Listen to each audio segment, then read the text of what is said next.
Guys,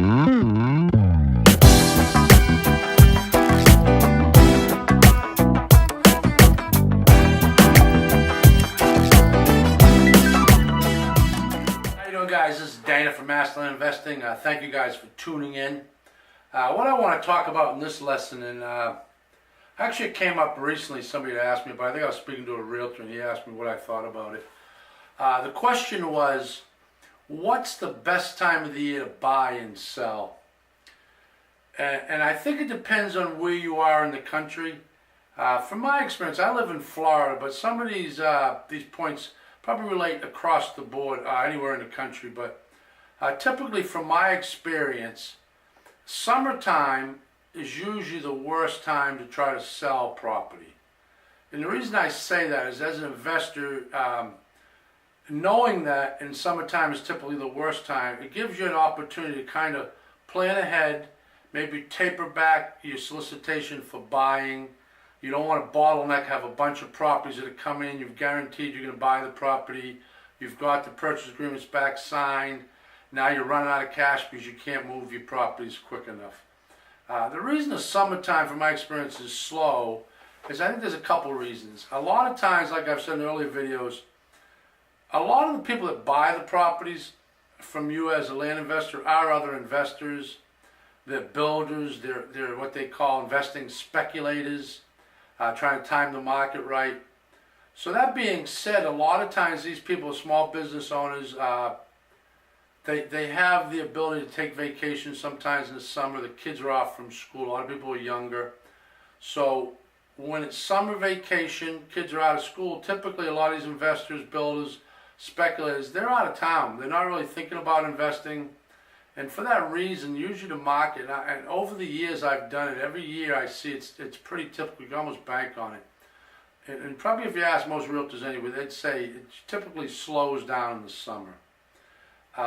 Another time that I think is a good time to buy, or a good time to even sell, is typically as the summer passes, school's back in session, the market seems to pick up. Typically, from my experience, my sales have been pretty steady right up until just before the Christmas holidays. And that probably goes without explaining. Typically, when the holidays come, people tighten up a little bit on their monies. They're preoccupied with family, kids out of school once again. So, typically, I would say from my experience, at least in Florida, I'm going to probably say it's probably across the board, is summertime is slow. Just before the holidays are slow. After the Christmas holiday and going into the new year, from my experience, generally, if the market's fairly stable, the market seems to pick up a little bit. Properties, from my experience, seem to move pretty good after the holidays and after summer break. A good time to buy property is to buy in the cold weather climates during the cold weather season. And the reason I say that is I think typically the realtors have a hard time getting to the property. A lot of times everything's covered with snow. I think it's a mindset, a lot of these cold states, people aren't out doing anything. They're not using their property. Unless they're hunting, there's not much recreation going on. They're still burdened by the cost of the taxes every year, the carrying cost. A lot of people have spent money during the holidays. So when you solicit to cold weather states during the winter time, it can be a little easier to buy property just because of the mindset. People have had a long winter. The idea of getting some cash and finally getting out of that tax burden sometimes stimulates them. So those are typical times from my experience, when to try to buy, when to try to sell. I mean, it may be different in different parts of the country, but I'm willing to bet that most of the time that's the case just about anywhere. So as a land investor, you kind of want to start targeting and keeping track of what's moving, when it's moving, what time of the year it works best for you. Those are just a couple examples of what's worked from my experience and what I've seen over time. And like I said, building up a solid team. And that's why I emphasize using realtors, because realtors, if you're into a new farm area, you can have a realtor go back for you and pull up some records of the last couple of years and check the seasons and ask them. I mean, they're usually full of great information, and ask them from their experience how long they've been doing it. And typically try to target when you build a team as somebody that's a little more familiar than most of the realtors, that does a lot of land deals, sells lands, familiar with the area, familiar with the parcels, knows a little more than the other people in the offices in that area. And they can lead you in the right direction. They may tell you that, yeah, it's pretty typical. Summer flattens right out. There's not much going on. You know, it depends if you're in a sand state. I mean, sand states, certain time of the year, you know, if it's summertime in a sand state or anywhere, it's going to be slow. Other times, you know that there's people coming in the winter months in a sand state, which would be California, Arizona, New Mexico, Nevada, Florida, for instance. It's kind of common sense, but it's also thinking outside the box, always being creative. Typically, those are the states that people go to when they take winter vacations.